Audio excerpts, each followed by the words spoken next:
বুখারী শরীফের 5027 নম্বর একটা হাদিস। কত নম্বর বলেন? 5027 নম্বর একটা হাদিসে আল্লাহ রাসূল বলেন, খায়রুকুম মান তাআল্লামাল কুরআনা ওয়া আল্লামাহু। তোমাদের মধ্যে ওই ব্যক্তিগুলো হচ্ছে উত্তম যারা নিজে কোরআন পড়তে পারে এবং অপরকে কোরআন শিক্ষা দেয়। এই হাদিসের ব্যাখ্যার মধ্যে মুহাদ্দিসিন কিরাম বর্ণনা করেন, আল্লাহ রাসূল বোঝান, তোমার সন্তান যখন অল্প অল্প কথা বলে, 2 বছর বয়স হলেই অনেকের সন্তান সুন্দরভাবে কথা বলতে পারে, তখন এই সন্তান যখন আরেকটু বড় হয় তখন তাকে কি করবা? কোরআনের শিক্ষা দাও।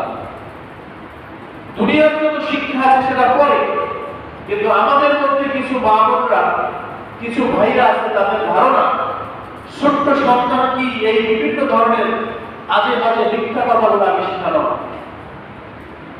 আজকে দেখেন ছোট্ট একটা বাচ্চাকে যেসব কবিতা শেখানো হয়, এই সব কবিতার অর্থ করে দেখেন যার 90% হচ্ছে ভুয়া, মিথ্যা।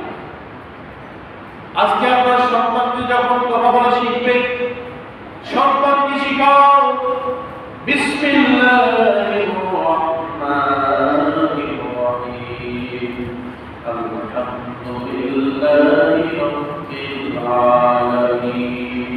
সন্তানকে শিখাও সব কিছুর শুরুতে সব জায়গায় বিসমিল্লাহ বলতে হয়।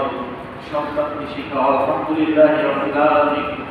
পৃথিবীর মধ্যে যা কিছু দেখতে পাও, যা কিছু দেখতে পাও, সব কিছুর একমাত্র ক্ষমতা দেওয়া, একমাত্র সৃষ্টিকর্তা আল্লাহ। সন্তানকে শিখাও রহমানির রহিম, তিনি হচ্ছেন সবচেয়ে দয়ালু, দয়াময়, তার চেয়ে দয়াময়, দয়াময়। ইয়াউমিদ্দিন, তিনি হচ্ছেন ইয়াউমিদ্দিনের মালিক, শেষ দিবসের মালিক। এই কথাগুলো তোমার সন্তানকে শিখাও।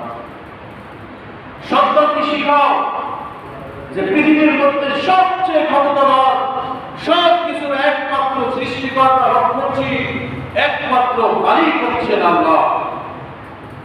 এটা সন্তানকে বোঝাও। সন্তানের সামনে বসে নামাজ আদায় করো। দেখো 2 বছরের বাচ্চা